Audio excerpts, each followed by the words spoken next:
يا ابني انت وهو دي اللحظة اللي استنيتوها، في مني نسخة واحدة كلهم بيقلدوها.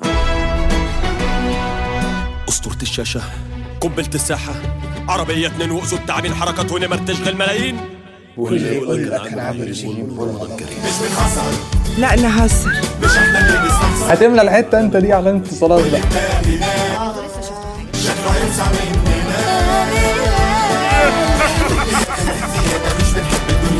المبادئ على مش وقت أي حاجة كل حاجة وقت كلها من شغالة، ده احنا معلقين على نفسنا.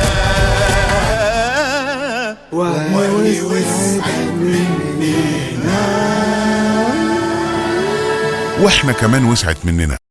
نخش بقى ولا ايه؟ اقدمك عادي ولا يبقى عيبه في بودكاستك؟ يبتدي.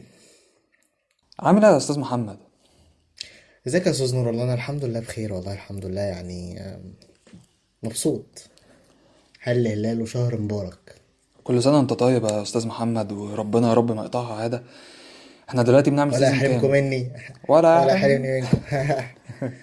رامز ايلون احنا ده مصر. سيزون مش هرد انا. بدأنا النجاسه بدري قوي. النجاسه بدأنا بدري قوي. نو كومنت يا استاذ نور، نو كومنت تماما، لانه نو كومنت. ما انا حتى فاهم مش هوضح لكم ليه ايوه نو ايوه، كومنت.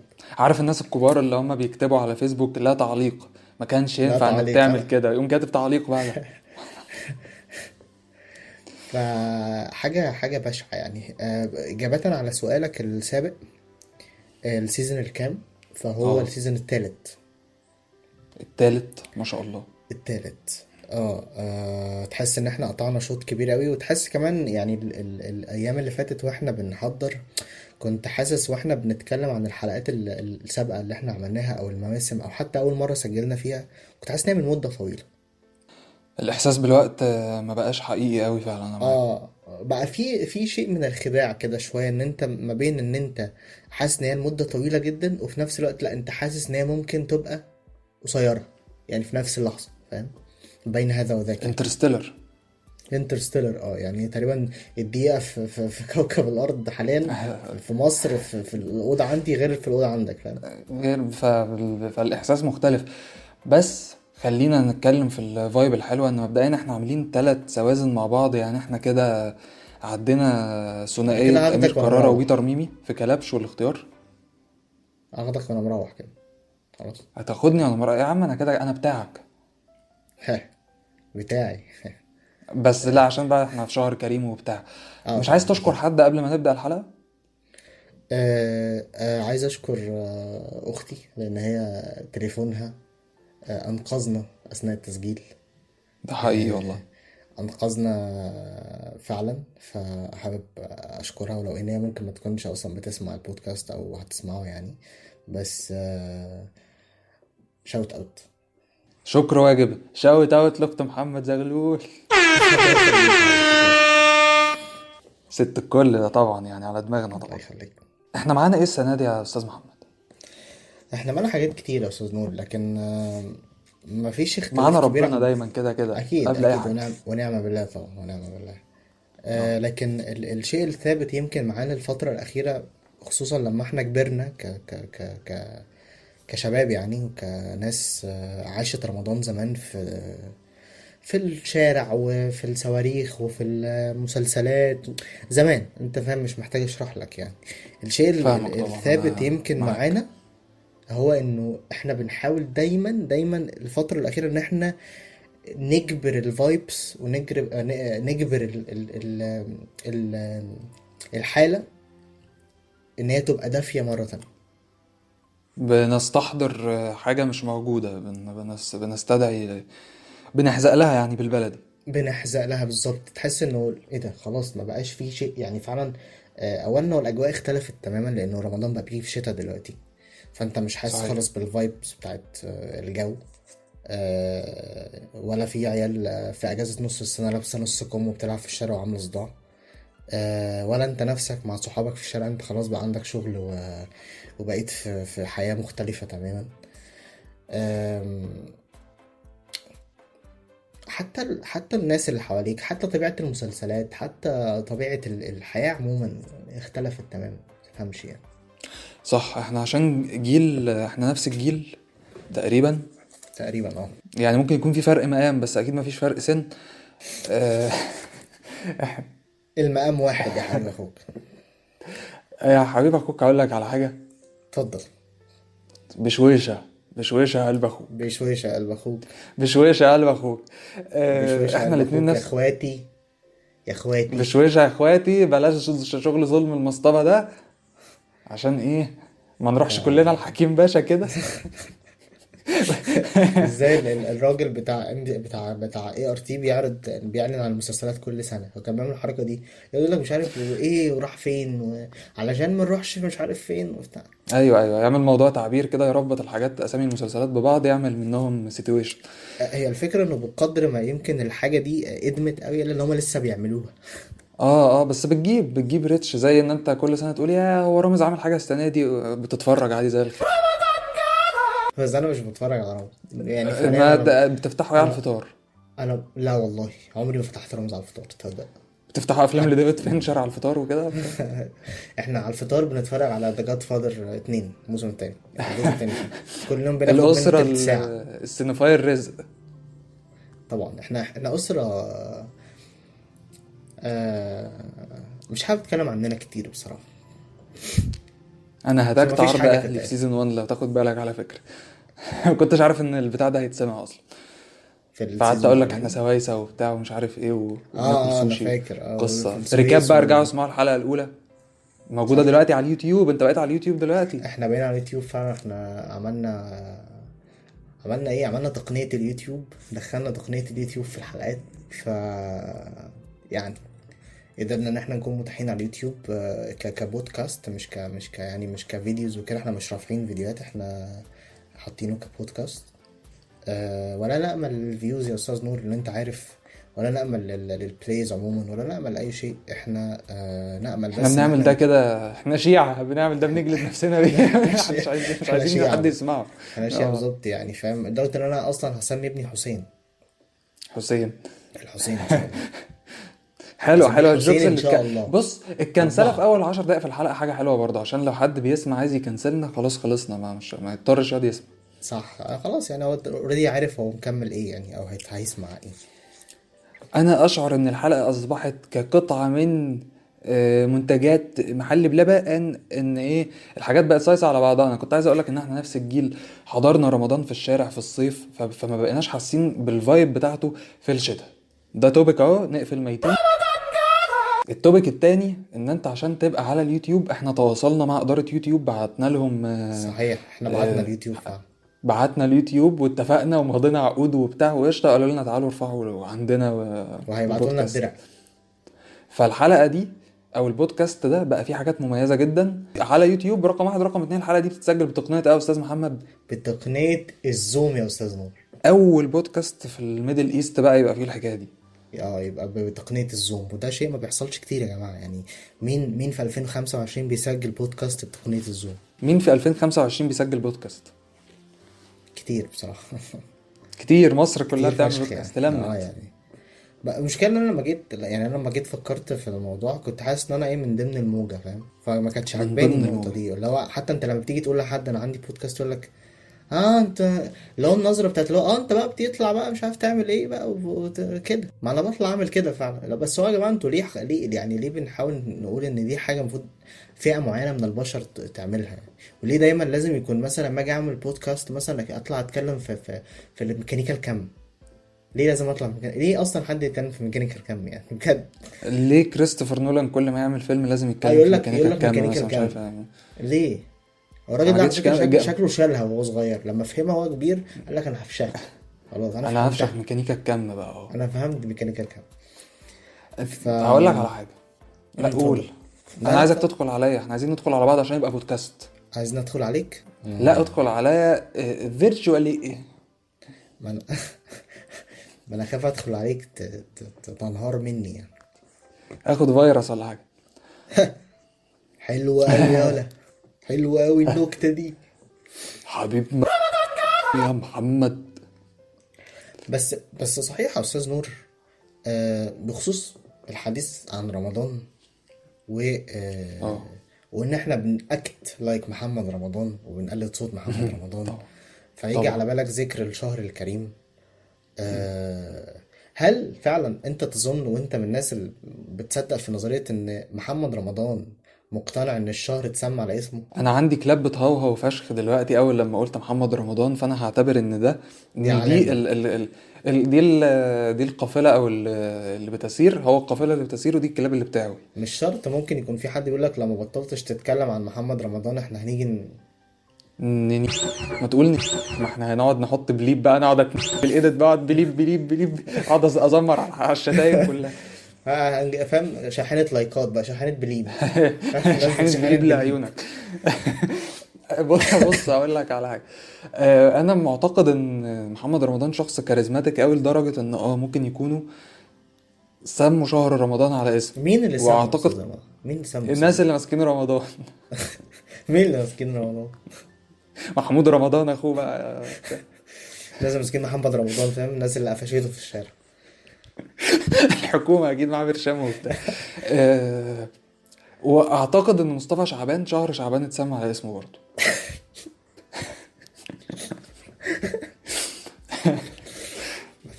مفيش حاجة تانية. ممكن حد يبقى للاسف مسمى مفيش عليه. احمد شوال مثلا. ممكن يعني، ممكن حد فاهم انت تلاقي يقول لك ايه، انا شهر شوال، او انا السورس الاصلي مثلا. بس والله يا استاذ محمد، يعني انا في حاجه بتضحكني بقى غير محمد رمضان وتصريحاته الكوميديه يعني. اكيد. احنا عندنا حاله مفيكه كده بتحصل مفيكة؟ قبل يعني ايه رمضان. مفيكة يا مفيكه أستاذ؟ جايه من الفيكنس، يعني ايه برضه؟ جايه من الفيك. أو طب ما تقول فيك يا استاذ نور، ليه قلت مفيكة فيكنس؟ يعني ليه يا استاذ نور؟ باست بارتيسيبل، تمام يا أستاذ نور. تصريف ثالث تصريف تاني. انت شكلك يعني متعلم انجليزي لسه امبارح. لا اصل خلي بالك انا كنت مدارس انجليزي وفرنساوي الماني. ونسيوا يدرسوا لك. ما انا ما كنت، لا كنت بروح كنت اخد بتروح هناك تقعد في مدارس تتعلم انجليزي عربي. فرنساوي الماني، انضف حمامات وبتاع.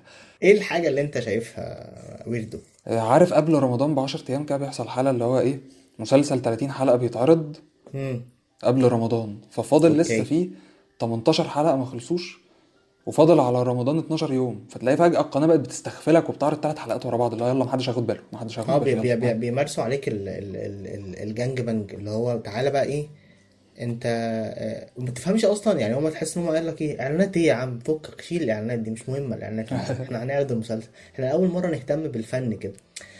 فاظن شيء يتشابه كمان مع الحاله اللي هما بيعملوها مع المسلسلات نفسها في رمضان والاعلانات كمان. اللي يعني هي مثلا ايه بقى، هقول لك وضح.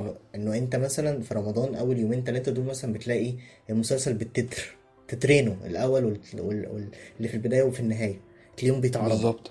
تلاقي الاعلانات بتتعرض كامله. طيب بالظبط. الاعلانات ممكن تكون بتتقص مثلا بعد كده، لانه خلاص بتبقى اوريدي الناس شافتها. بلس انه طبعا دقيقه الاعلان بتختلف، يعني انت لما تيجي تعرض اعلان 30 ثانيه او 10 ثواني غير لما تعرض اعلان دقيقه او دقيقتين، الفلوس بتزيد يعني. فماشي، طبعا دي اكيد. مفهومه. فهو غالبا بيتقص مثلا من الشركه، اللي هي خلاص الشركه بتدفع اقل عشان خلاص بقى، هو بس مجرد ان هم يبقوا موجودين على الشاشه يعني. طيب ليه شاشات القنوات بتقرر ان هي تقول لك لا لا لا، ايه التتر ده؟ يعني ايه تتر؟ شيل يا ابني اسامي الناس اللي اشتغلت في المسلسل دي طالع معتينها، تمام؟ الناس دي كلها، وحط لي اسم المخرج والمؤلف بس وشركه الانتاج في الاخر. اللي هو في الاول يقول لك ايه، النجم محمد رمضان في كذا، جعفر العمدة، للمخرج مثلا محمد سامي وكذا. صح. هوب شكرا. بس خش على خلاص هو المسلسل. بالنسبة له عايز يأثر عشان يحط اعلانات في النص وخلاص ويلا برضه. بالظبط. انا عايز اقول لك ان هم ساعات بيكتوا يقول لك الحلقه الكذا يطلع اعلان ويرجع. طب ايه ده؟ ايه ده؟ ايوه دي بتحصل كتير، وبتحصل مثلا يقفل لك الحلقة يحسسك ان في مشهد تاني جاي، فانت تقعد بالظبط. تستنى. كانت بتحصل كتير فعلا، ان هو انا خلاص يا جماعه، انا شميت ريحه المخرج ده بيقفل حلقاته ازاي، فخلاص انا عارف الحلقه خلصت. يعني في غيروا جريمة قتل القناه ودخل لقى جثة ومسك السكينة وبصماته عليها، ليه؟ ممكن نرجع يبقى في تكملة اصلا. ليه يعني؟ يعني ما فيش مبرر فعلا. انت عارف ان اه احنا عموما شعب بيتفاجئ برمضان ان هو داخل علينا فجأة. فعلا تحس انه ايه ده، رغم انه الناس اصلا رمضان. بتقعد تعدله من ربيع الاول، فاهم؟ ربيع الاول اول ما بيجي يقول لك خلاص فاضل 600 يوم. فاضل كام؟ 600 يوم ايه ده؟ كده سنتين. 600 يوم. لا فاضل مش عارف، يقول لك 180 يوم، فاضل صحيح. 150 يوم. ده بيبقى فاهم، ده بقى ايه، كاونت داون بقى، بيقعد ينزل بقى. وكنا ناقشنا الموضوع ده في الحلقة بتاعت السنة اللي فاتت، ترجعوا بقى تسمعوها على يوتيوب وعلى سبوتيفاي وعلى ابل، وانت مش وعلى على ابل انغامي. بس لا يعني مش قابل، مش للدرجه، هو لسه ما وصلناش قابل، لسه ستيف جوبز ما اتصلش بيا، بس مصيره يتصل، مصيره يخضع يعني. ان شاء زي الله تمضي زملائه عقد مع في ستيف جوبز برضو، جوجل وسبوتيفاي برضه يعني. تمضي على كل الحاجات. فاحنا كنا في السنة اللي فاتت اتكلمنا على حتة ان ما هو رمضان محطوط في النتيجة، فاحنا عارفين رمضان محطوط هيجي في النتيجة. امتى. هل عمرك بقى بخصوص رمضان في النتيجة دي، عمرك فكرت هو ليه النتيجة كل مرة بتتوقع رمضان صح؟ اعتقد علشان اللي بيطبع النتائج سالك، راجل سالك مثلا. سالك؟ لا ما اظنش. خلي بالك انت كده خشيت في الغلط. راجل سالك بالكاف يا حبيب اخوك مش بالباء. بس هل السلكان شيء كافي انك تتوقع النتيجة صح؟ رمضان بالذات، اعتقد رمضان السلكان والشهور العربية شيء اصلا يعني راجع لنقطة معينة، الرؤية اللي هي بتاعت ان انت بتبص على القمر والهلال وكده والقصة دي كلها. فازاي فعلا كل الشهور بتطلع مظبوطة؟ ما هو ده بقى يرجعك لسؤال، هو اللي ظبط الساعة أول مرة خالص عرفها منين؟ ما هو تحس ان هو بدأ من الزيرو، ده ميك سنس اكتر. يعني هو قال لك هنظبط دلوقتي، قال لك ليه 6:30 ليه مش 6:30 و5؟ صحيح، بس هو تحس ان 6:30 دي مظبوطة، لان 6:30 شبه كده 12:00 لو انت حاطط الاتنين فوق بعض فوق، فما فيش حد فيهم اه مسابق التاني اوريدي. بس بس اظن خلي احنا بالك ممكن ممكن يكون ممكن يكون في اه نظريات في الموضوع ده، واحنا ناس جهلة مش اكتر يعني، عشان ما حدش احنا يتريق مليون علينا. ناس جاهلة. احنا مليون في المية فعلا. يعني هو ممكن يحصل مثلا عاصفة فيبقى في سحاب، فالناس ما تعرفش تشوف الهلال. طب مش ده كده ديلي؟ ولا هي خلاص بقت اوريدي مسبقة، يعني معروفة مسبقا، بيبقى في اتفاق ما بين البلاد انه احنا هنظبطها كده ايا كان، وبس هما اللي هيشيلوها يعني مش احنا. ما اعرفش والله، احنا لو بنصوم غلط هم اللي هيشيلوها عموما كده ما أصل مش كده، عارف، بس هي الفكرة. كان في مرة حد اكل يوم كده وقال لك اعلن رمضان بدري، ان هو خلص بدري يوم، انا متذكر، او اعلن السعودية رمضان تقريبا، وقال لك الناس كلها مشيت على النمط ده على نفسه. فاصلا مش عارف كان في يوم ناقص يعني، او يوم زيادة، في مش فاكر الكورونا بالظبط. اعتقد كان في حصل حاجة كده، هم فطروا تقريبا واحنا كنا صايمين، كانت قصة كده. انا فاكر ان كان في مرة فعلا اختلفنا معاهم، ده كان شيء غريب فعلا. لا بس ما لا كانش في لا بس الكورونا، كان ابعد شوية. بس اخواتنا السعوديين يعني احنا ما بنختلفش معاهم في حاجة، يعني احنا حبايبنا وعلى اه على راسنا كده كده يعني. طبعا استاذ محمد بن سلمان طبعا، وتركي آل الشيخ راعي البرنامج. ابقى حط بيك الانترو تايم. بتاعت هيئة الترفيه في الاول لو انا ما اعرفهاش والله.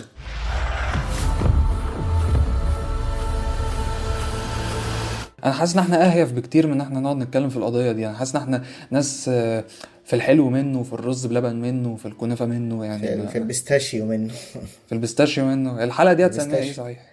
الحلقة دي يا أستاذ نور احنا كده كده مكملين سلسلة قطايف ولطايف، حلو. ولكن هذه السنة تماشيا مع العرف الشعبي والعرف البلبناوي، فاحنا إن شاء الله ايوه قطايف ولطايف بيستاشيو بإذن الله.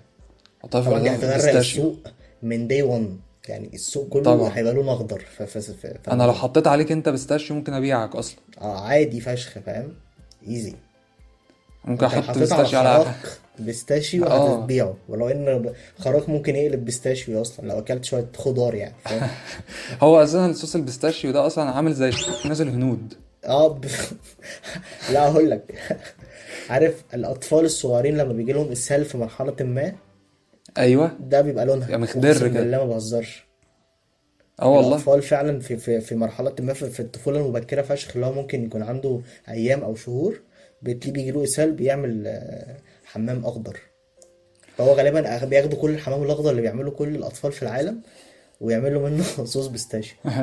انا اتمنى يكون ليا القدره الهائله ان انا اعرف ناس، عدد كافي من الناس من البيستاشيو، فمحدش يشتري حاجه بيستاشيو السنه دي. احنا هنقضي على البيستاشيو السنه دي عشان اصلا هو اسمه فستق يا اولاد ما فيش حاجه اسمها بيستاشيو، يعني بالظبط مش اسمه عارف هو فستق. بقى بيستاشيو امتى. بالظبط. هو فستق بالدال ولا فستق بالته؟ هو بيتكتب، هو المفروض يتكتب فستق بالته بالظبط بالت. صحيح. عارف فيديوهات بلبن اللي هي بيحطوا فيها مهرجان دي، اي مهرجان اي مهرجان بالظبط كبده طبعا. مثلا، يبقى حاطط كبده وهو بيعمل كنافه اصلا، وعارف يقوم فاتحين البتاع بتاعه البيستاشيو دي، يقعدوا يحطوها الجراد، يدلقوا جراد البيستاشيو، منظر ابن بيجيب تحس انها تجي لك انسداد في الشرايين التاجيه، الشريان التاجي. في حد اعرفه مسميه بدعامه. ان هو متعب، انت لما اه بتشوف الفيديوهات بتتعب. يعني احنا اتعودنا ان احنا ايه، امك مثلا بتجيب هريسه، بتشتري بسبوسه، بتعمل كنافه، بتجيب لك، بتعمل رز بلبن في البيت، لكن عمرها ما تقول لك يا نور انا النهارده عامله لك حاجه اكله انت بتحبها قوي، انا عامله لك رز بلبن بالكنافه في البسبوسه بالهريسه ماشي، ما فيش بالنوتيلا. كده، بس اقول لك على حاجه برضو.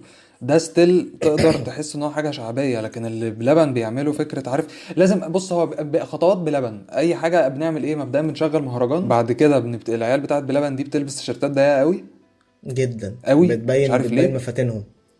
بيبينوا مواطن عفتهم. كان في فيديو كده، عارف بوسي الرقاصه؟ اه اكيد. اه، كان في فيديو كده نزل عليه بيقول لك اظهرت مواطن عفتها وبتاع. مواطن عفتها، هي اصلا ما تعرفش يعني ايه مواطن اصلا، ممكن هو ممكن انا تقراها والنعمه لو اعرف مواطن. ان انا عندي مواطن عفه كنت اظهرتها. يعني أنا لو شافت الخبر ده تقول لك ايه مواطن عفتها. ايه ده ايه ده؟ فعشان ايه بس الحلقه ما تسحش مننا جامد، بص هما دايما بيقوموا حاطين حته كيكه في الاول اللي هي القشطوزه، تمام. اي اصلا ويقوم ماشي. اوكي. اللي هو كيك باللبن، اللي هو اصلا اكل ناس ما عندهاش سنان مثلا. اه اللي هو عارف انت لما الناس اللي هي في بره بيحطوا اللحمه في النبيت، فاهم؟ عشان سنانه عنده اه، سوفت تيث. ايه الدماغ ما تفهمش. وبعد كده يقوم جاي حاطط عليها شويه كنافه بالبيستاشيو، وبعد كده يقوم جاي حاطط عليها شويه صوص شوكولاته، وبعد كده يقوم حاطط فراوله، وبعد كده يحط كريمه، وبعد كده يا صاحبي انا هدوق ايه؟ انا اه هستطعم ايه يعني دلوقتي؟ انا المفروض اوصل بايه؟ هو الفكره ان هو بيحاول يديك قدر من الايه، من الصوره، يعني هو عايز يديك صوره مشبعه بالالوان، فيها حاجات فيها عناصر كتير جدا، فيها اصناف كتير جدا، حاجات كلها حلوه، حاجات كلها الناس بتحبها وبتحب تاكلها منفصله يعني، فانت عايز تروح تحلي بقك. انا عاده في رمضان بعد ما بفطر بحلي بقي انت عارف لو خلصت بطعم ايه فطار تعالى عموما. حلي بقك بطعم. اه، ف لا يعني اتمنى الحاجات دي تنتهي يعني او تندثر، بس انا لا حاسس هي انهم هتنتشر. هيوصلوا. ما هي بتنتشر اوريدي، انتشرت خلاص، هو مين ما بقاش بيروح يشتري الحاجات دي، او مين ما بقاش بيجربها حتى من حته اللي هو عاوز يجرب مش اكتر. بس انا بحب قوي ان انا اعمل حركه كده، ان انا اروح الاماكن دي واروح اطلب رز بلبن بالجيلاتي بالمكسرات. لو شوف هات لي ابسط طلب عندك، اه. روح يا كلب هات الطلب وتعالى من غير ما تخترع. حط هات لي، انا عايز صنف واحد. اه يا كافر يا ملحد. طب صنف واحد يا ملحد. الاختراعات، طب خلينا بس، يعني انت تفتكر هيحشوا ايه السنه دي؟ كنافه بيستاشيو. هيحشوا ايه؟ كنافه بيستاشيو. القطايف كده كده بجد هيبقى في قطايف كنافه بيستاشيو السنه دي، مليون المية اهو هي الفكره يعني. ان هو ليه يحشوا القطايف كنافه اصلا؟ طب ما تحشي القطايف بيستاشيو بس. يعني انت ليه تحشيها كنافه اصلا اوريدي يعني؟ ما عشان هو ده صوص دبي اصلا، اللي هو الكنافه مع البيستاشيو. صحيح. يعني انت مثلا ممكن تصحى من النوم مثلا تلاقي ايه، نزلت مثلا تشتري فلافل من تحت او طعمية، فمثلا هتلاقي ايه، يقول لك عايزها سادة ولا محشية ولا بيستاشيو. ايه ده؟ والبيستاشيو هتبقى اغلى واحده. ما هو البيستاشيو هتبقى اغلى واحده. للأسف الشديد. وهتروح تشتريها. وهتروح تشتريها، بس انت عارف مين اللي هيشتروها اكتر؟ في ناس بتحب الحاجات دي، يعني هو في ناس تقول لك ايه، اول مثلا ما تلاقي مثلا فلافل بالبيستاشيو يقول لك الله انا عايز اروح اجرب دي من على عربيه مش عارف ايه، في اه. منطقه شعبيه كحله ما فيهاش ميه ولا صرف ولا غاز ولا كهرباء. الاغنياء يحبوا قوي الحاجات دي. اه يا سلام، صباح الخير يا عم رمضان يا بتاع البيستاشيو. ما تفهمش فعلا عندهم الهوس بتاع اللي هو ايه، انا عايز، انا معايا فلوس كتير فشخ بس انا عايز اعيش حياه الفقراء، فانا مثلا معايا فلوس اقدر اروح اشتري من براندات، بس هنزل اشتري من الوكاله. فاهم؟ بالظبط. ما تروح تشتري وتسيب الوكالة للناس اللي ما بتقدرش تروح البراندات. وعلى فكره الناس سيب البيستاشيو لأصحابه يا محترم. سيب البيستاشيو، اللي بياكل بيستاشيو ياكله. يعني احنا نشتري من الوكاله وهم ياكلوا بيستاشيو، لكن احنا ليه بنروح نشتري بيستاشيو وهم بيجوا عندنا الوكاله؟ صح، يعني انتوا هم انا ما اظنش انه يعني ان هم ممكن يكونوا يعني بياكلوا بيستاشيو. تفتكر بياكلوا بيستاشيو؟ هم بياكلوا، بس هقول لك على حاجه. انا من كام يوم كنت بتفرج بياكلوا على بيستاشيو كده مثلا، اللي هو ايه الحاجات الفرنسية بيستاشيو، كده. محطوط في بالظبط. كريب وبتاع. من كام يوم كنت بتفرج على اسعاد يونس الكراش بتاعتي. في كغب بقى، كغب اللي هو كغب. فرنسي انت بقى. برضه مصمم اه تيجي الترانزيشن.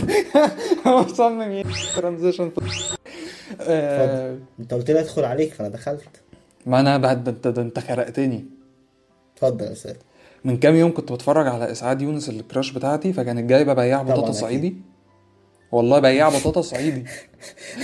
فبتقول له انت معاك ايه؟ فقال لها معايا بطاطا بيستاشيو. ياك شاولع مطرح ما انا قاعد ابقى احطها لك في الحلقه، ولا انت ابقى احطها في الحلقه. اخضر البيستاشيو. ايوه بيستاشيو بايه؟ ده بيستاشيو ده فستق. ومعايا بطاطا. ايه تاني انت قلت لي كان معاه اصناف تانية؟ هو كان بيقول لها، هو كان حاطط قدامه كذا نوع بطاطا. البطاطا طول عمرها بطاطا، هي بطاطا بالسكر. انا اعرف ان هي بطاطا، يعني انا كنت دايما باكلها من الشارع من عند الراجل. بطاطا هو عباره عن ان هو فشيخها هربده في الفرن، تمام. ايوه. وبيروح جاي مطلعها لك كده في عز برد ديسمبر، وفتقها لك اتنين ويقول لك اتفضل بقى في وفي ناس بترش عليها ورق سكر. اصلا ورق كتب بتاع المدرسه. ايوه طبعا. الناس بايعاه. طبعا. لا هو فهمت الموضوع. لا هو بقى هرش الناس الاغنياء دول بيحبوا ايه. فهو قدامه مفيش بطاطا عاديه، فساعات بتقول له معاك بطاطا ايه وبتاع، فقال لها معايا بطاطا. والله الراجل بيتكلم صعيدي ولابس صعيدي وعنده شنب. تيبيكال واحد راح يصور في مدينه الانتاج يعني. صعيدي رقم 1 مكتوب كده في السكريبت، صعيدي رقم 1 يتحدث. فقام قال لها، هو غالبا حد من الاستوديو، فاهم. انا شايف ان هو ممثل بصراحه، لانه قام قال لها ايه، شكل. قال لها في بطاطا بيستاشيو او بطاطا نوتيلا او بطاطا فوريرو او بطاطا مش عارف ايه. فكان معاهم مدرب في الحلقه. او ما هو دوجش. او برجر او ما برجرش. فكان معاهم في الحلقه كابتن جيم. فكنت عارف طبعا كباتن الجيم عندهم كوميديا بضغط كده شبههم، اللي هي بتاعت ايه ده كام سعر حراري، ده دايت ولا لا، طول الوقت بيتكلم كده. دي الكوميديا ده هيحرقه، ده هو بياكله ده هيحرقه. يقول لك مثلا كلنا فخد ضاني بس اهم حاجه البيبسي الدايت. ها فعلا. دي برضه نكت عند واحد صاحبي برضه. ليه مسك اكل مثلا نص محل ستريبس، اكله خلاص الناس قفلت من بعديه. روح عند القهوه يقول له بيبسي دايت اذا سمحت. بيبسي دايت، قطعه بيبسي دايت. قال لو تكرمت.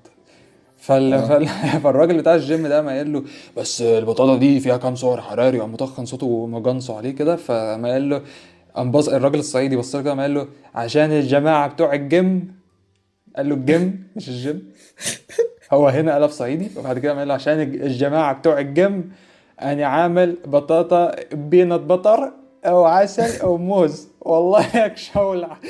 ليه ما قالوش هاني وبنانا والكلام ده؟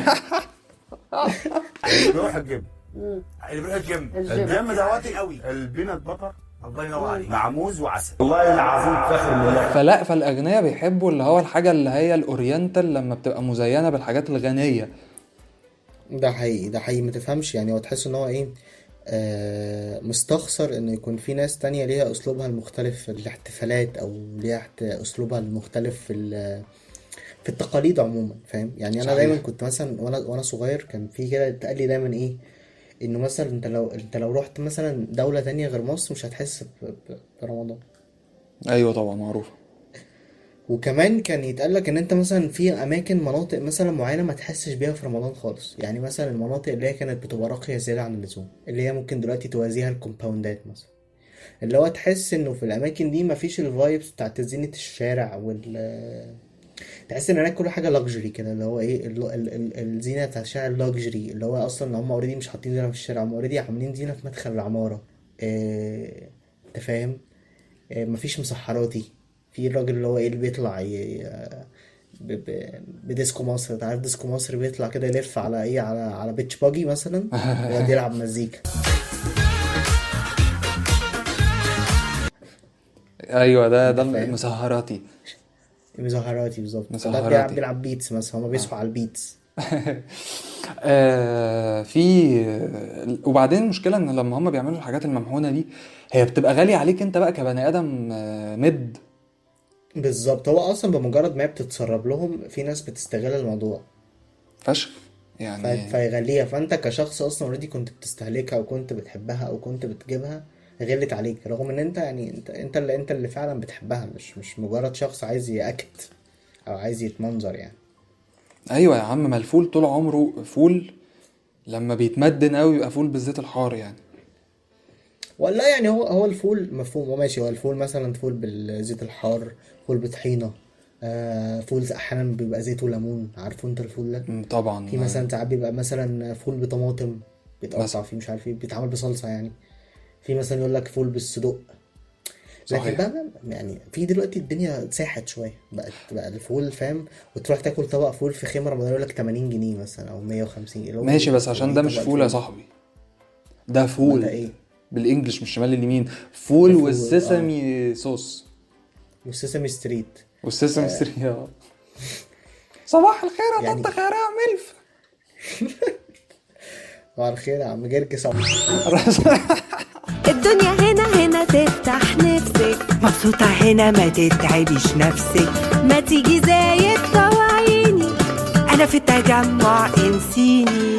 مش هسيب مكاني هنا استحالة، لو عايز تشوفني قوم انت وتعالى، حد يسيب الدنيا دي لا لا لا لا. بتهزر عارف مدهرج اومليت. ده شيء صعب جدا يعني، فكره المدهرج دي ايه مدهرج دي اصلا؟ مدهرج اومليت وتحتها سات وفات ومات. تخيل انت زمان لما امك كانت بتديك 10 جنيه تقول لك انزل الدنيا فول وطعميه. عارف انت ممكن اصلا وانت مروح تاخد الطاسه بالزيت فاهم، ممكن تاخد الراجل تاخد الطاسة يقلها لك بالزيت. في البيت بقى. حلق لي. تعالى عندك برايفت اوردر تعالى. ايوه. لا يا عم، الاغنياء لما بيتدخلوا في الحاجات دي بيبقى دمها تقيل قوي. والحلويات ما بقاش في حلويات عاديه، ما بقاش في كنافه وقطايف، ما بقاش في، بقى في قطايف ولطايف بيستاشيو. انا الحمد لله على نعمه ان انا ما باكلش قطايف حلوه اصلا عموما. انا بحب القطايف الحادقه اللي بالبسطرمه والجبنه التركي وهكذا اشياء. ايوه.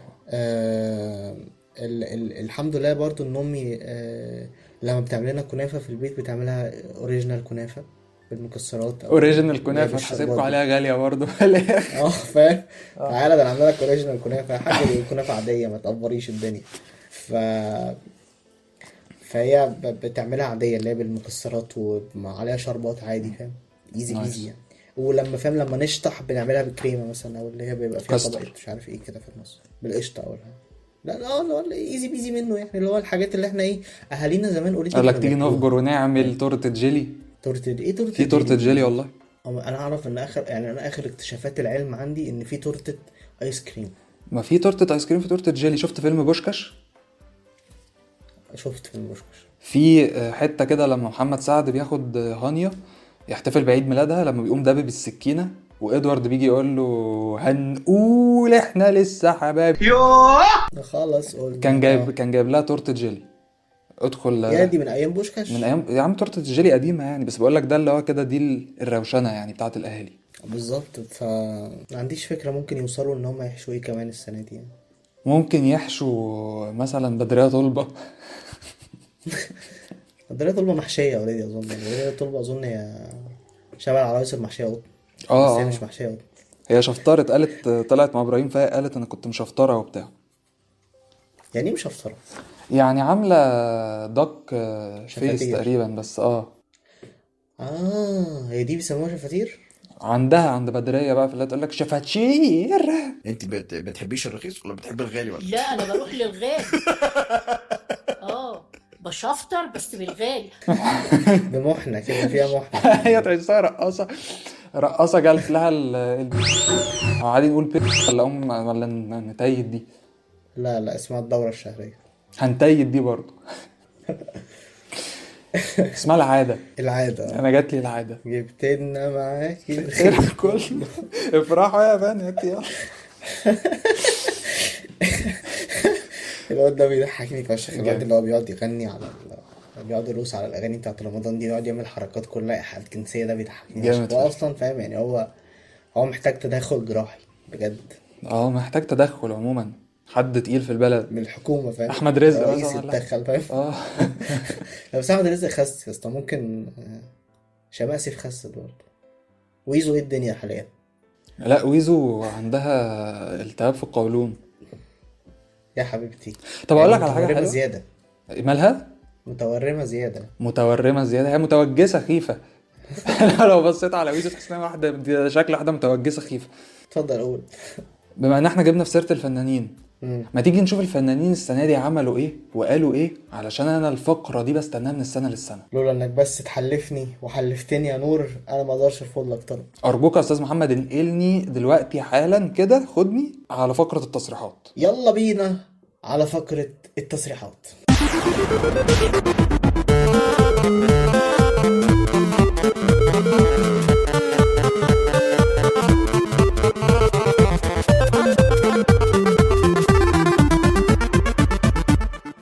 اهلا بيكم في الفقرة المعتادة بتاعتنا، فقرة التصريحات. الحقيقة ربنا انعم على الفنانين بتوعنا بلسان جميل وحكمة ورؤية ثاقبة، تقدر من خلالها ان انت تشوف حاجات عمرك ما كنت تتخيل ان انت تقدر تشوفها، تقدر تبص لقدام، تقدر تفهم الحياة وتشوفها من منظور مختلف. صح ولا يا نور؟ والله يا استاذ محمد الفنان ده هو سفير للبلد. سفير وسفير، صح، هو سفير فعلا وسفيه احيانا. لا لا لا لا، انا ما اسمحلكش. والتصريحات اللي انت هتقولها دلوقتي هتثبت ان الحمد لله ان احنا عندنا فنانين مثقفين واعيين، عارفين يعني بيحسبوا كل كلمة قبل ما تطلع من حنكهم. طبعا عارفين حنكهم. قيمة بلدهم يا استاذ نور، عارفين قيمة حنكهم. اه طيب على سبيل الحنك، ما تبدأ لنا الأشياء كده التي بحاجة تدخل وصلنا الحنك. حاجة. انت قلت الحنك، ففي حاجات بتدخل الحنك وحاجات بتخرج من الحنك. ده اللي طبعا. بيخرج من الحنك هو الكلام والترجيع احيانا، لكن اللي بيدخل الحنك هو الاكل. صابرين بتنصح السيدات كلوا كوارع كتير والبان دكر علشان جمالكم. انا كممثله نسويه مثلا ارفض تماما ان احنا ناكل لبان دكر. ليه ناكل لبان دكر؟ صحيح والله. يعني لو كان لبان دكر هنبقى حلوين ازاي؟ صحيح مستحيل. هيطلع لك شنب وهيطلع لك دقن، كل بان مرة. وهيطلع لك زور. طيب الحقيقه نصيحه جميله جدا من فنان صابرين. ما اعرفش هي هي تعرف منين ان ده فعلا بيزود الجمال، بس مش حابب ان انا ابص يعني يبقى عندي صوره ذهنيه عن صابرين ان هي قاعده بتلتهم وجبه كوارع مثلا، عماله تاكل وتشد وتخبط على الترابيزه عشان تنزل الجيلاتين وبتعمل مش حابب خالص كده باللبان الدكر وبتاع. وبتشفط كده، لا فاهم، بتلهط مش بتشفط. بس صابرين محلوة اخر فترة، شكلها مزودة يعني في الكوارع وفي اللبان الدكر. شكلها مزودة في البان الدكر. فانت ايه رايك عموما في الموضوع ده؟ والله انا شايف ان هي الخبر بيقول ايه، صابرين تنصح السيدات بره عننا. صح، خلاص مالناش دعوه. انت راجل نقلت الرسالة، انت اعلامي دورك تنقل الرسالة، والستات دورهم يطبقوا او يرفضوا. يا ريت كل البنات اللي بتسمعنا يا جماعه تحاول تاكل كوارع كتير والبان دكر، يعني يمكن يحلو، يعني يمكن يعني هم قوي، بس احرار، نجرب. لان دي نصيحة تاني موجهة للستات بس. لكن الاحيان بقى بتتجلى لما تبتدي توجه كلامك للشعب كله بقى. صحيح. وده بيتجلى في تاني تصريح معانا لأمينة خليل، تمام، لتالت سنة تقريبا بتتواجد معانا. يا دي عامله 3 صم ولا ثلاثيه ولا ايه؟ عاملة ايه ده اسمها كله ايه؟ هاتريك. بس المرة دي الهاتريك. بص ابن حرام، قالت لك ايه بقى الفنانة أمينة خليل المرة دي؟ الفنانة أمينة خليل تنصح الشباب انزل اشتغل. بتنصح الشباب؟ قالت لك ايه بقى؟ قالت لك انزل اشتغل وعد الصخر. انا زمان كنت بقعد في كرفان سقفه مخروم 50 ساعة والدنيا بتمطر. يا حبيبتي 50 ساعة الدنيا بتمطر، ده في انهي كل بلد ده؟ معرفش. مصر عمرها ما الدنيا مطرت فيها 50 ساعه عموما. وهل عمرها ما مثلت حاجه بره مصر؟ معرفش. ممكن هو انا يعني ايه انزل اشتغل واعض الصخر؟ انا دلوقتي لما اعض الصخر اسناني هتتكسر يعني. وبعدين يعني انا مش فاهم يعني انت ممكن تعضي في الفنان صدقي صخر، لكن احنا هنعض في الصخر. يمكن تقصد عض الصخر اللي هو فنان صدقي صخر. ممكن قصدها صدقي صخر، ممكن عض فنان صدقي صخر. انا بس مثلا ايه اللي خد التصريح راح ايه قصصها مثلا. ربنا ما يقعدك في لو أنا كرفان شغلي. سقفه مخروم يا اسطى. انت بتدعي عليا يا اسطى؟ ربنا ما يقعدك في كرفان سقفه مخروم. يعني يا اسطى ربنا يعني بعيد عننا الحاجات دي. يعني انا بالنسبه لي اقعد في شقه سقفها مخروم ولا اقعدش في كرفان سقفه مخروم يعني. يعني 50 ساعة الدنيا بتمطر، 50 ساعة الدنيا بتمطر، دي زمانها بقت شوربة، البيت تتهرت، جالها التهاب رئوي. تلاقيها دابت، فاهم؟ دابت صح، دبلت كده من بره، فاهم؟ وهي كمان سكر، دمها خفيف، فممكن تكون ساحت سيكا. هي عسل. عاملة السنة دي مسلسل عن التحرش بالأطفال وقضايا كده اللي هي ايه يعني، انت فاهم. قضايا ايه؟ الصفحات اللي هي ايه، بتلاقي دايما الناس اللي عاملينها والجمعيات اللي الناس اللي عاملينها ناس من معادي، ناس من الرحاب، انت فاهم؟ أيوة. ناس من مصر الجديدة اللي هم عاملين جمعية مثلا ايه الاهتمام مثلا بشؤون الرعايا الأجانب من بولندا مثلا. ايوه، محدش يعرف ان في ناس أجانب في بولندا عايشين في مصر. قضايا الست اللي هي بتصحى من 5:30 تعمل لانش بوكس وتعمل فول ميك اب وتتنظف البيت وتعمل تروح غدا. الجيم. طب انت بتنامي امتى؟ لما انت بتصحي 5:30؟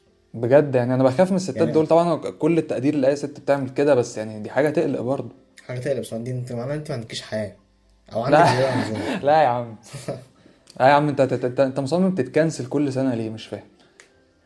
ما انا هكنسلك بقى، استنى اصبر، عشان انا عندي تصريح بشراوي حاد. الله، الفنانه بشرى.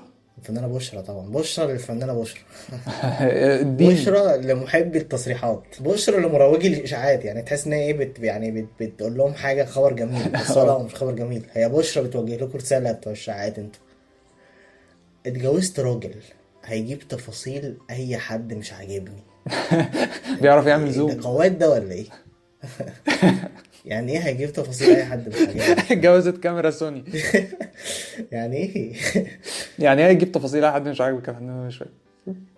ممكن يكون شغال في الامن الوطني مثلا، دي بوزيشن. ممكن يكون قواد، ده بوزيشن برضه وارد جدا. ممكن يكون ايه تاني؟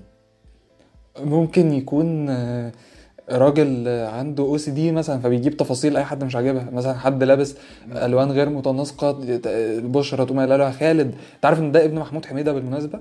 جوزها ده جوز ابن محمود حميده. ابن محمود حميده. اصغر منها ب 30 سنه يستاهل او 20 سنه حاجه كده. جيسس. عموما محمود حميده يستاهل ان ابنه يقع الوقعه دي بصراحه يعني.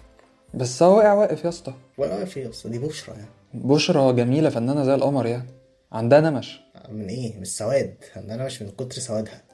بشرى كيوت. مش بتسمع؟ لا خدي شويه بياض بقى، خدي. بس يعني لا ايه بس هي بجد؟ قمحويه يعني. بس هي ايه؟ قمحويه اظن يعني. بس عندها نمش والله بجد. ممكن يكون عيب تشوه جلدي يعني. شذوذ على فكره جلدي. جوزها هيجيبك كده، خلي بالك. بس انا هيجيب طب أعمل إيه تفاصيلك عشان وعين. جوزها ما يجيبنيش. شيء مرعب فشخ ان خالد حميده يجيب تفاصيلي بصراحه. يعني انا بحاول داري مفاتني على قد ما اقدر، بس هو هيجيب تفاصيلي فاهم. لو ممكن صور مثلا ايه بالبوكسر مثلا تتخيل؟ وسط سرخانك مثلا وانا نايم على السرير فاهم، حاضن المخده. انت متخيل جزء يعني بشرى في الحاله دي مش هتعرف تبعت لصاحباتها على واتساب، اللي هو عارف انت الرساله اللي هي بتاعت في حد كلمني وعايز رقمك وقال لي هيجيلك، فاللي هو الناس بقى ايه كل سنه وانت طيبه يا بشرى. لا كل سنه وانت طيبه، كمل رسالك. جوزي هيجي. جوزي هيجي بجد.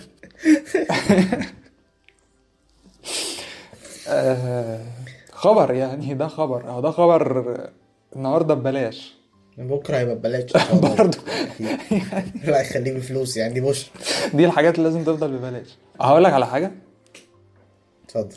حتى لا نتهم بمعاداة المرأة. تعالى سمية. ناخد خبر بقى، انا عايزك ترقع لي زغروطة عليه، خبر يفرح كل المصريين. استنى. لا استنى لما أولاً اقوله. كده من غير حبس المخرج أنا محمد بتحاول. سامي شهرين بتهمة التعدي يا على فرج مدير الله. مركز صيانة سيارات. أعيد وأكرر، حبس المخرج محمد سامي شهرين بتهمة التعدي على مدير مركز صيانة سيارات. قبل ما أكمل الخبر، هل إيه؟ هل ده معناه إن هو مش هيكمل مسلسل سيد الناس؟ أعتقد مش هيكملوا، أو ممكن يستأنف التصوير بعد ما يستأنف الحكم. ده عندك استئنافات كتير. واحد يستأنف. بس هي الفكرة إن لما قريت الخبر حبس محمد سامي شهرين بتهمة، أنا مخي غصب عني كملها بتهمة الدياسة. لا ما اظنش دي مش تهمة عندنا في مصر عموما. لا يجرمها القانون المصري. يعني حسيت ان في لحظة كده اللي هو ايه، عارف اللي هو بتاع لقد تخطيت الحد المسموح للدياسة. لا يطلع فاهم، يطلع بره وارجع تاني فاهم. اعمل ريست يعني. او ادفع بقى، خد لك مساحة زيادة فاهم، شبه جوجل كده لما بتخلص المخزون بتاعك في الدرايف يقول لك بقى ادفع عشان يا تاخد 5 جيجا زيادة. فهو محتاج ياخد، نديله يعني نتيح له مساحة زائدة من التسامح مع دياسته يعني. فيعني هم ما قبضوش عليه بسبب الدياسة، قبضوا عليه عشان ضرب مدير مركز صيانة سيارات. وده شيء غريب انك تضرب واحد بتاع عربيات. هو الراجل ده كان معانا قبل كده السنة اللي فاتت او اللي قبلها بتصريح ان هو استوحى جعفر العمدة من واحد بيجيب منه حيوانات، فهو واضح ان هو علاقته بالطبقة العاملة مش كويسة. بالبياعين عموما، اي حد بيتاجر فاهم. ما هو بيتاجر بمين؟ بس في ناس تانية بتتاجر باخواتها يا استاذ محمد. طبعا احنا عندنا 3 اشقاء هيديسوا مدياسة كاملة. عندنا كريم فهمي، خالد سليم، ومحمود ياسين. مش عارف ايه الشيء اللي ممكن يخليهم اخوات. دول اشقاء في مسلسل وتقابل حبيب بتاع ياسمين عبد العزيز. المهم ياسمين عبد العزيز منزله هذا الخبر وبتقول لك هتعملوا فيا ايه بس. يعني هيعملوا فيها ايه؟ هل ده اعلان ان احنا هنشوف فرصام مثلا، ولا هنشوف اورجي، ولا هنشوف جانج بانج؟ ايه المصطلحات ده يا استاذ ولا محمد؟ انا مش هنشوف. فاهمك بصراحه. يعني ايه اورج دي حاجات وباند كلها حاجات كلها دي غنى؟ يا استاذ نور مصطلح. يعني هي ليها علاقه بالميوزيكال تيست بتاع حضرتك. يعني لو انت مثلا بتسمع جاز، بتحب مثلا البوب، بتحب الهيب هوب وهكذا. يعني تحب الالكترو، تحب ترقص نينجر كده يعني. بس هما مين التلات اخوات معلش؟ كريم فهمي، ايوه. وخالد سليم، ومحمود ياسين. ما اعتقدش خالد سليم هيعمل حاجه لانه جاز. بيحب الجاز. بيحب الجاز بس هو مش اسود، غريبه يعني. ما اسود من جوه بقى، ضديات واحقاد وبتاع. اسود من تحت. طب وكريم فهمي ايه نظرتك عنه؟ كريم فهمي كريم فهمي اخو احمد فهمي عموما. صح، ده يمكن دي اسمه المعلومه كريم اللي فهمي. مش ناس كتير تعرفها. طب هو محمود ياسين راجع من الموت؟ سعيدة. ده محمود ياسين محمود ياسين جونيور. جونيور؟ ده محمود ياسين جونيور؟ محمود ياسين جونيور ده ابن عمرو محمود ياسين؟ ده حفيد محمود ياسين وابن عمرو محمود ياسين بالفعل. طيب يبقى احنا نتراهن دلوقتي، هل عمرو محمود ياسين هو مؤلف مسلسل ونقابل حبيب؟ عمرو محمود ياسين بدون رهان هو مؤلف مسلسل ونتامر حبيب. ونتامر حبيب؟ ونتامر حبيب ماشي يا عم. بس ابن محمود ياسين على الاقل يوم ما ارتكب جنايه كتب مسلسل لياسمين عبد العزيز. ماشي تهمه وكل حاجه، بس يعني ملمومه. انما ابن عبد العزيز مخيون عمل حاجه بنت وسخه قوي. ايه عملوا ايه صحيح؟ ابن الفنان عبد العزيز مخيون عمل حادثه بعربيته وموت 3. اول تعليق من عبد العزيز مخيون على حادث دهس ابنه 3 اشخاص. حادثه بتحصل للناس كلها كل يوم كده. قال كده بقالها بهذا الاداء يعني. قالها بصوته ده؟ قالها انا بالتقطيع كده عليه. اتاكدت ان هو قال كده فعلا. منتهى بس البكاء. أستاذ نور، ما هو مع حق. دي مع حاجة حق. فعلا بتحصل كل يوم، وليه؟ عشان ابن عبد العزيز مخيون. ما هم ممكن يكونوا متربصين له فعلا. متربصة يعني. تحس ان هو في ناس صحت من النوم كده، اللي هو احنا النهارده بالليل انا تربى. احنا بقالنا سنه بنراقب ابن عبد العزيز مخيون، فاهم؟ يعني كل يوم بيعدي من الشارع الفلاني ده الساعه كذا، واحنا هنقف له ونعدي قدامه ونخليه يدهسنا علشان يتم تشويه صوره عبد العزيز مخيون، فما يشاركش في مسلسلات ولا افلام تاني. تعرف ال3 عيال دول ممكن يكونوا مين؟ مين؟ من الجنج بتاعت كمال ابو رايه مثلا ولا حاجه. عندهم طارق قديم مثلا من مسلسل المال والبنون ولا حاجه. مبيفين مع بعض. حتى عبد العزيز مخيون كان ملقح على كمال ابو رايه في ستوري وبتاع، وقال له انا حاسس ان انا مبيف مع اكسيتي وبتاع. مبيت مع اكسيتي؟ اكسيتي. لا حول ولا قوه الا بالله. هو لسه في العاده الوسخه دي استاذ عبد العزيز مخيون؟ عبد العزيز مخيون بيرمي طول بارات كده. عبد العزيز مخيون طول عمره بيطرطر على الكلام. ده جاي يحرق دمي ياد. انت جاي تحرق دمي ياد. غور عشان احط العصايه دي. عبد العزيز مخيون على كده يعني بعد اللي عمله ده ما تكنسلش مثلا؟ مش هيعمل حاجه في مسلسلات رمضان السنه دي؟ لا عبد العزيز مخيون عامل حاجه السنه دي اعتقد. عامل ايه؟ عامل حاجه عمليه يعني، احد العمليات تقريبا، بس عملها حلو. عمل قلب مفتوح حلو قوي والله. سمعت الموضوع ده؟ عمل كويس. عمل ربنا يا عم. انت مش مؤمن ولا ايه؟ حاجه بتحصل كل يوم. عمل قلب مفتوح؟ عمل ايه؟ عمل قلب، عمل اوبن هارت. بس ده يعني ده شيء صعب كبير برضو عليه يعني. كبير؟ ما هو لا حول ولا كبير. قوه الا بالله. هو كبير، هو عجوز. عجوزه. ده ابو محمد رمضان ده. محمد رمضان. محمد مدفع رمضان. رمضان. عندك حاجه عن محمد رمضان؟ لا ما عنديش حاجه عن محمد رمضان. ليه يا عم؟ محمد رمضان ليه تصريح. بص كده تحت الكنبه. تحت، استنى كده هقلب تحت الكنبه. رمضان في رمضان، رمضان في رمضان. تصدق فعلا انا دورت ولقيت شفت في التقيت تصريح كده كان مستخبي مني. لقيته تصريح كده مشحم، في شحم. ايه بقى؟ في شحم وفي تحس مهبب، في هباب. اه محمد رمضان له تصريح عظيم جدا بيقول لك لو مصر هي امي، افريقيا هي ابويا.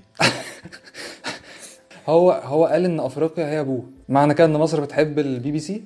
طبعا مصر بتحب قناه البي بي سي، لدرجه احنا عندنا استوديوهات بي بي سي في مصر اكيد. حلو قوي، تعالى نعدي الموضوع ده بقى بسرعه جدا، عشان لو غرزنا هنا انا حاسس ان الحلقه دي هنكنسلها. اوكي، يعني دي التصريحات. انت بتسال؟ بسألك يعني بقول لك اللي هو زي ادي الله دي حكمته. التصريحات السنه دي حاسسها الكواليتي بتتعفن عن كل سنه. يعني السنه اللي فاتت كان في ضره، كان في ضره وحاجات كده ضره خلاص اعتزلت التمثيل لما اتجوزت واحد غني معاه فلوس، بقت بتعمل حاجتين. صحيح. بتروح مش عارف بتعمل ايه في البيت مع جوزها، وبتعمل اعلانات فاتيكا. لا ما اعرفش بتعمل ايه في البيت مع جوزها، معرفش، بس هي بتعمل حاجه مع جوزها وبتعمل اعلانات فاتيكا، حاجتين زيتين، فاهم؟ 100% يعني. انا مش فاهم قصدك تماما بجد، حرفيا اللي مش فاهم ليك جنة. لو مش فاهم اضغط لايك، فاهم؟ لايك من سكات بقى. بس لا والله تصريحات جميلة يعني بتعكس الاتموسفير اللي احنا فيه. ولكن صحيح. انا حابب اقول لك ان زي ما استحدثنا تقنية الزوم واستحدثنا تقنية اليوتيوب وحدثنا نجومنا، احنا حدثنا فقرة. صحيح. ايه هي الفقرة يا استاذ نور؟ تحدثنا عنها ولا حدثك عنها؟ حدثني انت بقى. زي ما في تصريحات في لازمات. صحيح. واللازمات بيجي معاها ايه؟ لازمات. اذن فقرة لازمات وازمات.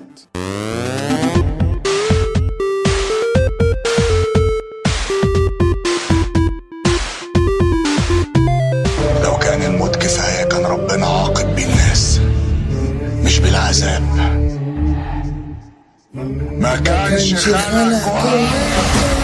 ما كانش خلق جهنم. دي بقى ايه حاجة جميلة جدا. قرر المسجون محمد سامي يحطها في مسلسل سيد الناس من بطولة عمرو سعد. صحيح. وهي جملة بتتقال على لسان الفنان عمرو سعد، ان لو ربنا عايز يعاقب الناس بالموت ما كانش خلق جهنم. لو انت معرفتش تقضي ليلة حلوة يبقى ما خدش حجر جهنم. يعني فاهم انت، ونقعد بقى نبني على هذا المنوال ابن يعني مثلا لو ما كانش مثلا الشيبسي فيه البطاطس فيه عفن بني، ما كانش خلق جهنم. صباح الخير يا ام على بتاعه الخضار البايت، ما كانش خلق جهنم. وهكذا بقى. الافيه بقى ان المسلسل ده فيه الهام شاهين، اللي هي لا تعترف بوجود جهنم ولا نار ولا جنه ولا اذان العصر مثلا. انت تعرف هي ليه اشتغلت مع محمد سامي السنه دي؟ ليه اشتغل محمد؟ عشان مخرج شاطر؟ عشان مش بيصلي. الحمد لله ما بيركعش. انا قلت الطبيعه هتنصرنا في العمل ده. هي عندها مشاكل مع المساجد، عندها مشاكل مع صوت الاذان وبتاع. يعني كان ليها تصريح مؤخرا، يعني ما قدرناش نحطه في التصريحات، ان هي كانت مستعجبه جدا من مخرج يشتغل معاه قبل كده، وكان ربنا كان عادي، يعني كان شخص عادي، كان اشتغلت مع مخرج كان عادي، لحد ما المخرج ده اتجنن في عقله وفي دماغه اتشعلت. يا ساتر رب، زنا ولا ايه؟ لا زنا ايه، ده صلى، راح صلى. انا اشتغلت مع احد المخرجين كان عادي وطبيعي جدا، وفجأة تدين بشكل غريب، بحيث ان الاذان يبدأ في كل اذان الكاميرا دايرة، يسيب الكنترول ويسيب الممثلين وينزل، ولازم العمال كلها وراه ويقف امام ليهم يصلي مع كل صلاة، ولازم في ميعاد الصلاة. يعني 5 دقايق دول يعني هيرعشوا يعني هيضايقوكي. ما هو هاري بيدو هاري بيدو هاري بيدو هارا هاري بيدو استرابيدو. أول مرة في رمضان تفطر مستحيل تقدر تنساها. اشرب مية اضرب 10، امتى انت هتعرف اني بحبك، امتى هتعرف. لكن انا عرفت معلومة تانية عن إلهام شاهين يا استاذ نور، انت عمرك ما هتسمعنا. معلومة غريبة جدا. مقاس حاجة خاصة؟ لا مش مقاس كل، ولا مقاس سن، ولا مقاس ولا دي ولا ايا كان. اللي انا عرفت يا استاذ نور ان الاستاذة ايوه إلهام شاهين لما جت اشتغلت في مسلسل سيد الناس، راحوا نقوا سبوت في قلب الصحراء القاهرة عشان يصوروا اللي يحطوا فيها لوكيشن التصوير. وعايز اقول لك هم بنوا السبتية دي من A to Z. إلهام شاهين بقى تنصرف بقى دلوقتي، اذان الفجر اذن واحنا بنسجل. ده بقى موقف لو كنت انت جايب إلهام شاهين في البودكاست كان زمان ثبت لك وقامت بقى. جايبني في لوكيشن فيه اذان يا ابن المهل. نخلص المشهد وفي اوضتك وصلي. أول مرة عزومة الكبدة دي مامي في الأكل ما بتهرجش، ده أنا طبخلها سوري وكوري، وكنافة بالمانجو ما بتفطرش. أنا طبختي وأنت هتخسر. با با با با با با با با با با با با. ولازم في ميعاد الصلاة. حجر الأساس للمسلسل ده هو الفنانة إلهام شاهين. زي حطب جهنم كده. هي حطب جهنم فعلا.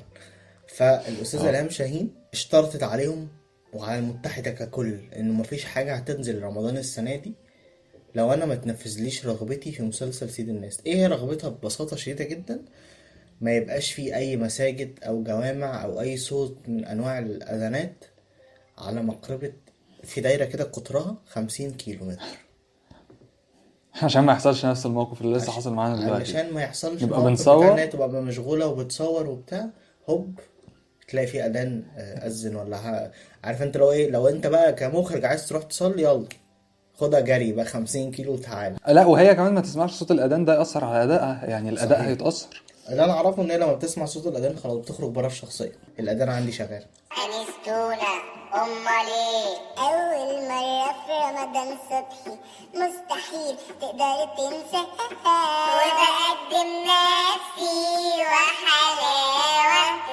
قطقطي ما بتعملش حلاوة. هو طبعا احنا قطعنا الأذان أكتر من مرة احنا بنسجل، فتفهمنا موقف إلهام شاهين يعني، فقررنا نسكيب على توبيك تاني. مصطفى شعبان عامل صعيدي وبيتكلم بالتون بتاعته دي، بس صعيدي بقى. شعبان عامل صعيدي. ده هيعمل واحد صعيدي.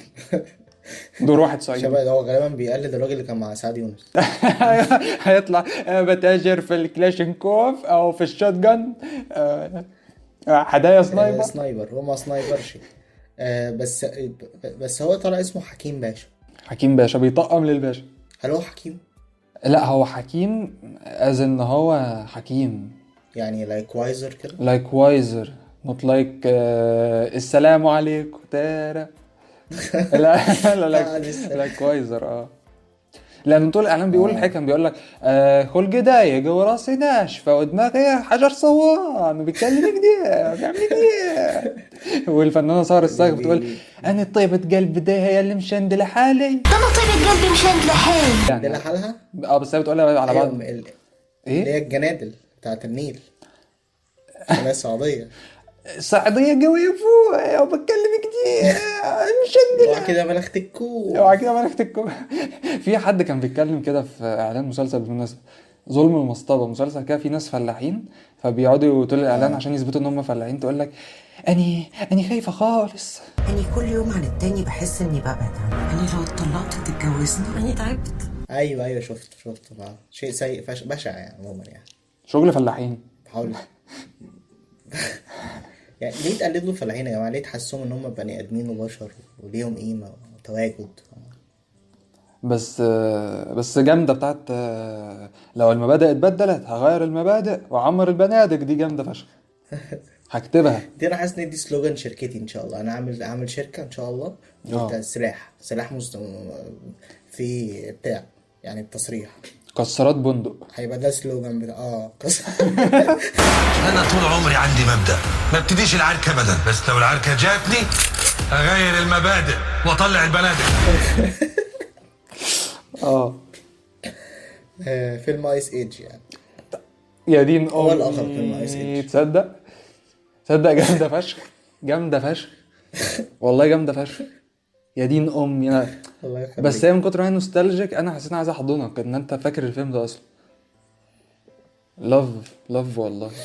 قلب كوري، عملت لك قلب كوري اللي هو كانك بتعمل لحد هات فلوسي كده. بس يا اسطى يعني في لازمات تانية. في حاجات احنا طبعا. لا في حاجات كمان اكبر من اللازمات. ايه بقى؟ احنا لاول مره السنه دي فعلا نكتشف ان في اكتشافات علميه ما وصلنا لهاش خالص. يا ساتر يا رب. يا ساتر يا رب. حصل ايه؟ مين نفخ ايه؟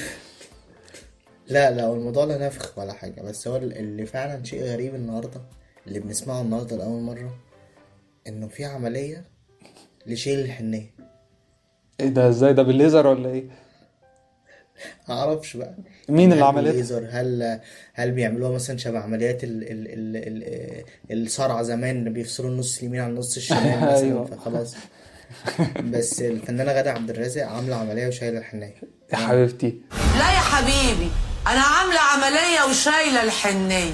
يعني انا ماشيه من غير الحنايه دلوقتي؟ ماشي بقى، يعني انت دلوقتي لو رحت مثلا متشرد قدامها معدي وبتاع ترفصك، فاهم؟ يا زبال يا عم، تنضف يا زبال. لو انت عيل صغير يتيم، ابوك وامك ماتوا من 10 سنين ومش لاقي وعريان يا عيني وباينه في الشارع وبتاع، مش انت هترمي عليك فاهم مية نار، فاهم؟ تموتك، تسيح لك جلدك. هي غادة عبد الرازق خلي كنا بالك، عامله مسلسل، دي حاجه قديمه فشخ عموما. هي حاجه قديمه، فهي عامله مسلسل قديم كمان يعني. اصلا هي سابت كل السيناريوهات اللي ممكن حد يعملها وقامت عامله مسلسل عن ايه؟ عن الجنس الفموي. مسلسل شباب اللي هو كان فيلم. هو وارد لان هي معاها شاب برضه ملعب. عملت مسلسل عن قصه شباب امرأة اللي هو كان بتاع تحية كاروكا وشكري سرحان. يا ساتر يا رب. وتحية كاريوكا كانت شايله الحنايه برضو ولا دي عمليه مستحدثه؟ لا هي بس على فكره تحية كاروكا كان فعلا فيلم ما عندهاش حنيه خالص، فهتموت موته بنت عم في الاخر يعني. اتمنى غادة عبد الرازق تموت كده بجد، فاهم؟ يا رب يا رب. لا في المسلسل يعني الشخصيه مش غادة بجد. هتنزل في ساقيه كده والطور هيدهسها، فاهم؟ يا ساتر يا رب، يا ساتر، ده هيبقى صعب. هيبقى صعب فعلا، بس مش هيبقى صعب بالنسبه لي، انا هستمتع. يوم فرحي، يوم موت غادة عبد الرازق يوم هلبس بدله، فاهم؟ تهيألي هتبقى محتاجه عمليه اكبر يعني، مش عارف، بس اعتقد هيزرعوا لها الحنيه تاني بقى، فاهم؟ اوكي. محتاجه حنيه دلوقتي، مش محتاجه ده زي عارف الفيلم بتاع هيو جاكمان لما كانوا بيزرعوا النخاع والحاجات دي. ما هي لسه اظن زراعه الحنيه ابسط يعني. لا يعني هو حاسس ان الجمله كانت ممكن تمشي، لا انا عامله عمليه وشايله اللحميه، كانت هتبقى ابسط ومنطقيه، مور سنس. منطقيه فعلا ان في ناس كتير بتعمل عمليه تشيل اللحميه، او عامله عمليه مثلا وزرع الكليه مثلا. لا هو احنا لازم نرايم للاسف. فمثلا عمليه ورايحه الكليه حلو، او عامله عمليه ونزع الفقرات العنقوديه.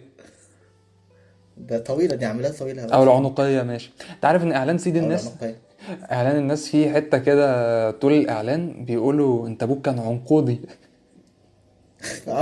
شفته؟ لا ما شفتهاش والله العظيم. وفي حته عمرو سعد بيقول والله ما عارف دي قلت ولا ايه، بس في حته كده عمرو سعد بيعيط من عين واحده، بيبص للكاميرا وبيقول انا ابويا كان عنقودي. بعدها قط حته كده بدريه طلبت تقول له انت عنقودي زي ابوك. بس هو عنقودي زي ابوك. هل في حاجه كده عامله شبه انت سرطان مثلا؟ يعني ايه عنقودي؟ هي تحسها كده، او تحسه حد بيطول في او ممكن مثلا يعني رجل عنقودي كده تشوفوا ايه ده، الراجل ده شكله عنقودي. ممكن بيقول مثلا ايه كلام عنب. كلامه موزون، كلامه عنب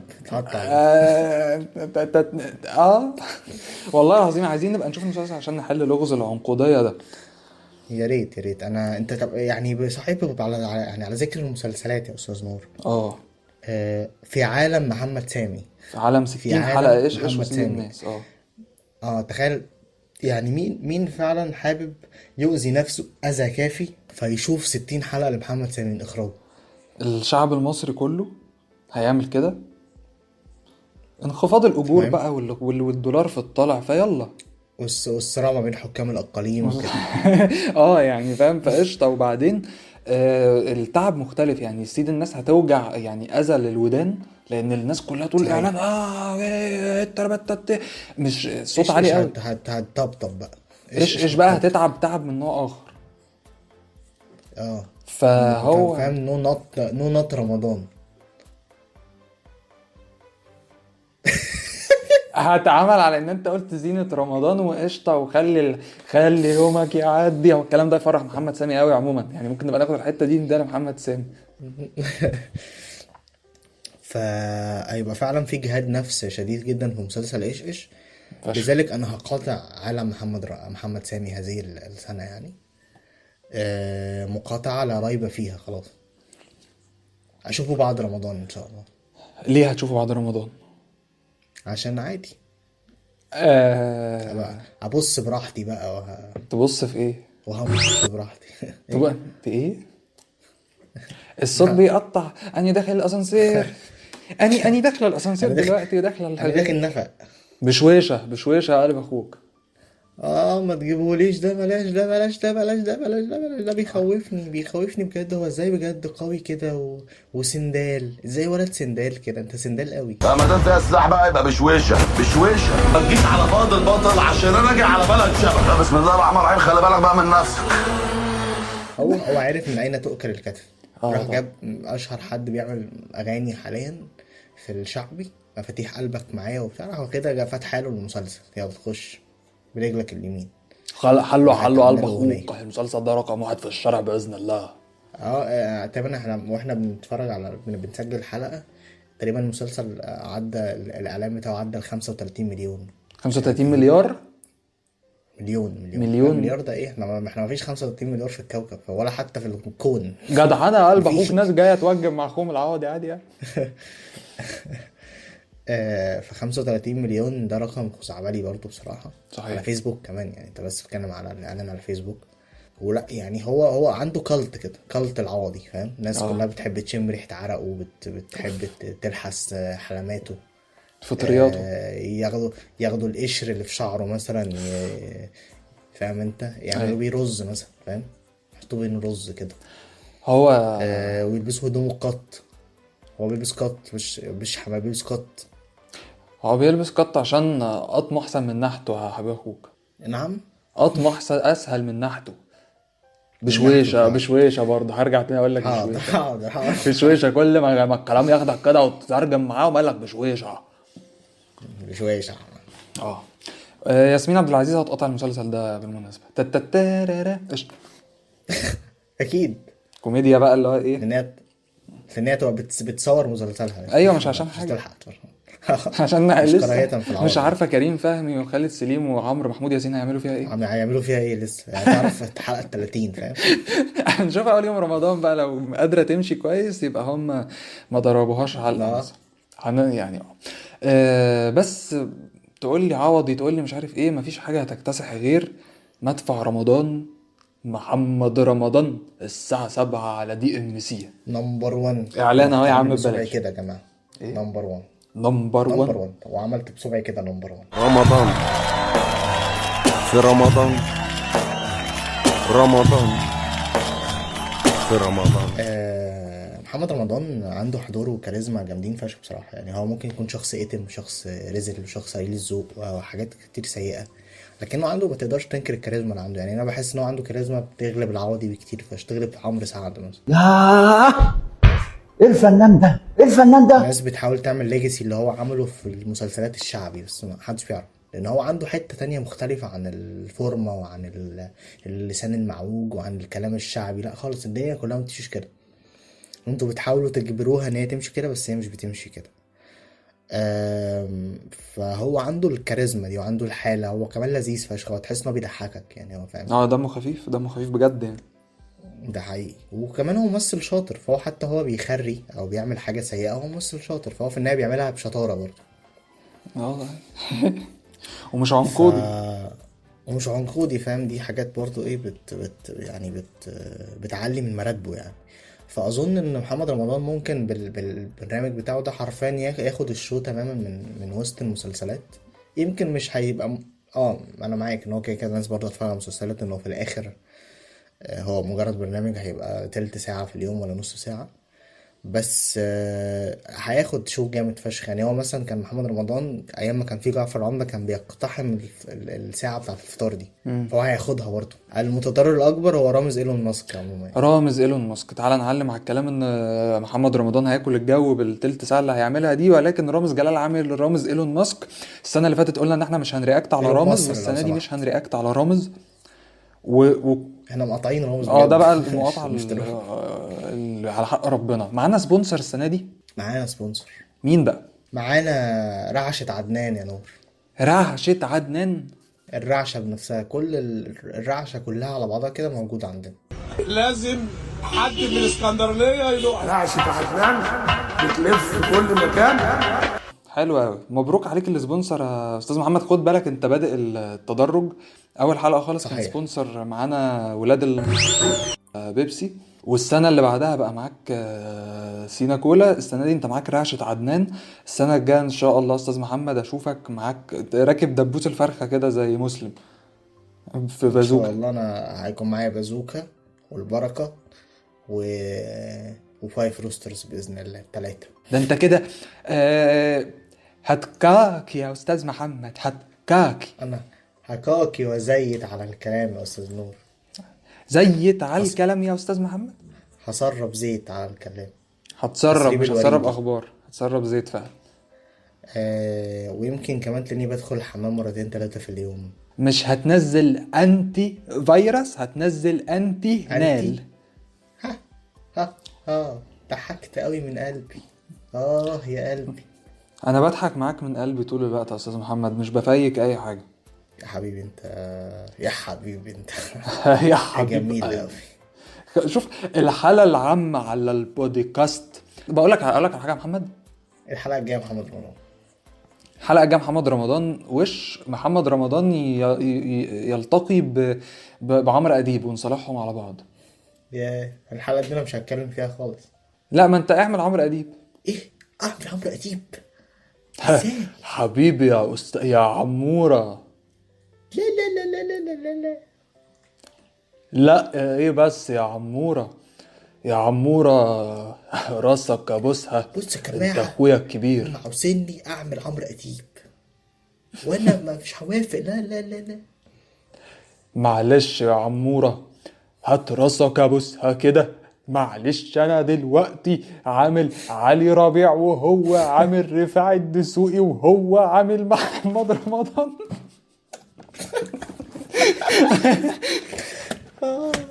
هقول لك على حاجه حلوه.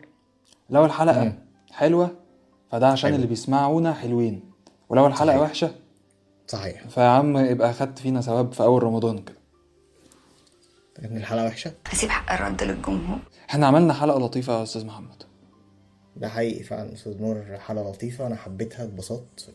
كان وقت ممتع جدا، واتمنى ان كمان الجمهور يكون اتبسط يعني واستمتع. ونحب كمان نهنيهم بشهر رمضان يعني. كل سنه وانتم طيبين يا جماعه، ويا رب دايما كده، والسنه الجايه تعمل لطايف 4 و5 و6 و10.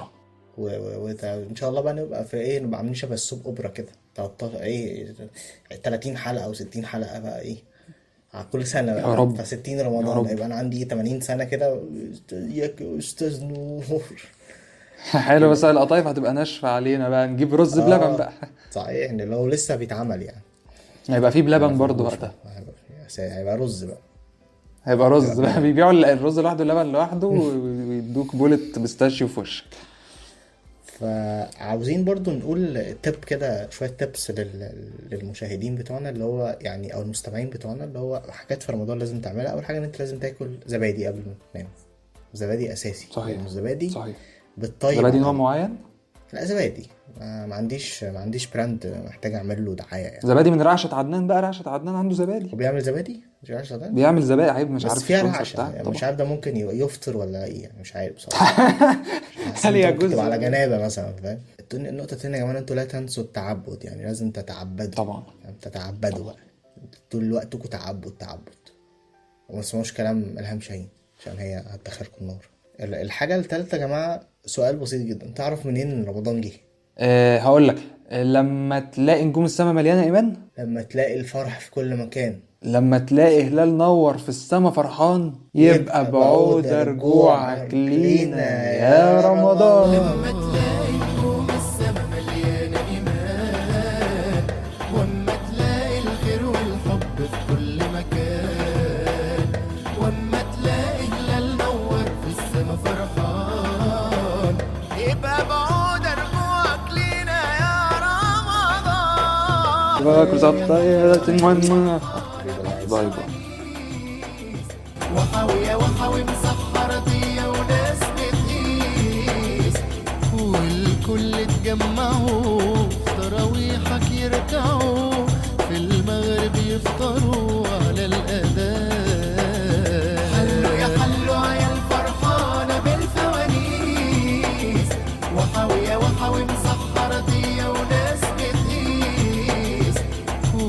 الكل اتجمعوا في تراويحك يركعوا، في المغرب يفطروا على الأذان. لما تلاقي نجوم السما مليانة إيمان